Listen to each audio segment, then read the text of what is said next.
Hello everyone, I'm Guy, and today we are going to talk about basic networking devices. In our previous video, we went over the intro to networking and why it's important, and now we are going to go over what makes up a basic network, something that you would more or less see in your average home. Let's start with our diagram here. Let's orient ourselves with the internet, and let me pull up the modem. So this here is going to be how the internet sends traffic to our devices. Our home modem will decipher that and send it to a router, which will route. So before we dive into all that, let's take away the internet and let's just start with our home.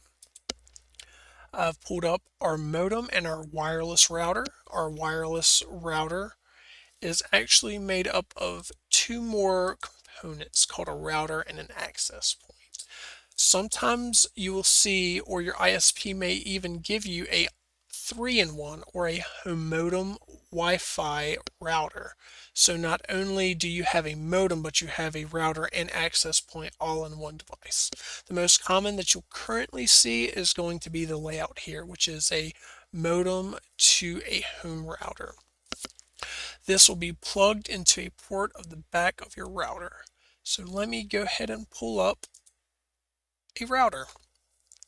So normally a wireless router will look something similar in this configuration here. You can tell that there is one blue port that is distinguishable from the other four.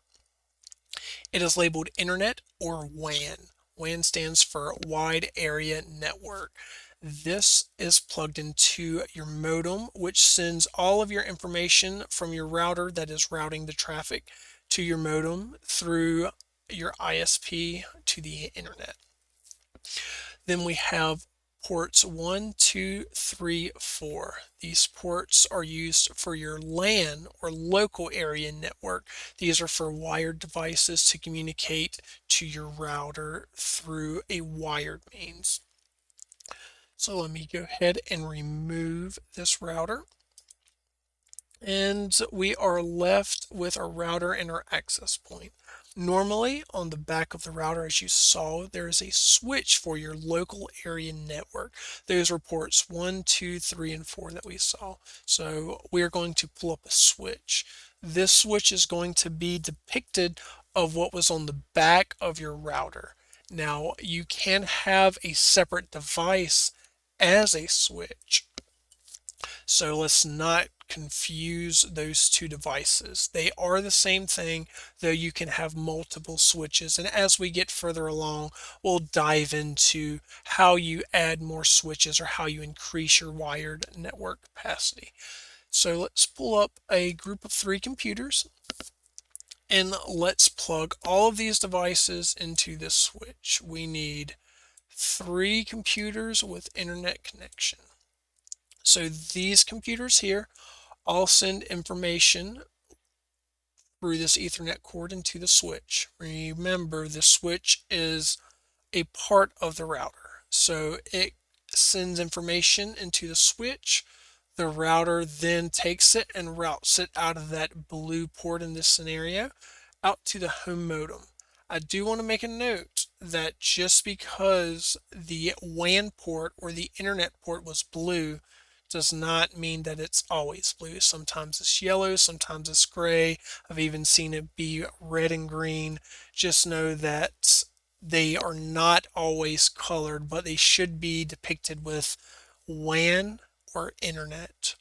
And on your other side for the switch, either Ethernet or LAN. So now that we kind of got a basic understanding of what the wired part of the internet is, let's throw in a wireless device. Here we have a phone. This phone communicates with the access point through radio waves.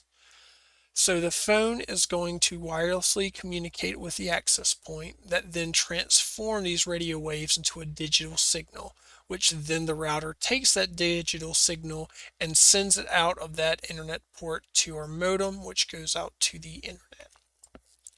These are the 2 most common technologies that you will find in getting a signal to the actual internet. For this, we have another device, and this device here is called a Wi-Fi extender. What this device does is it normally works one of two ways. I'm going to go over the most common way that this device will work. A Wi-Fi extender simply takes a radio wave, so from this access point here, it takes this radio wave, takes it in an antenna. These normally have an antenna in one or both of these to accept an incoming radio wave, and then normally in both antennas they have a couple of antennas to rebroadcast that signal. This is not an ideal way to do it, but this is what one of the most common ways that you will see it done. As you can tell, we are starting to add a little bit of time because all of this is happening within seconds. But as you can tell, if I have a TV and I have it on a Wi-Fi extender and I want to search up a video on a streaming platform, I will type in the name of it on the app. It sends the Wi-Fi waves to my Wi-Fi extender. The Wi-Fi extender will repeat those waves to the access point, which will then transform those into a digital signal. The router will pick it up and it'll send it out of the router into the modem out to the internet. As you can see, if I do that same request through one of these computers, it sends it straight to the switch, which is directly connected to the router, which is plugged directly into the modem.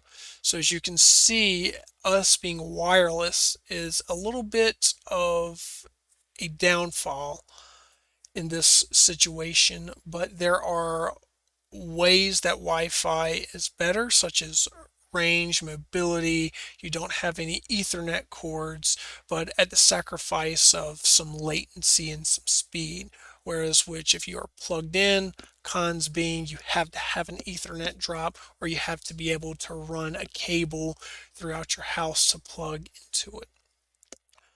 And that'll wrap up the very basic networking equipment. As a quick recap, we went over the home modem. This device just transforms signal and sends it to the internet through our ISP.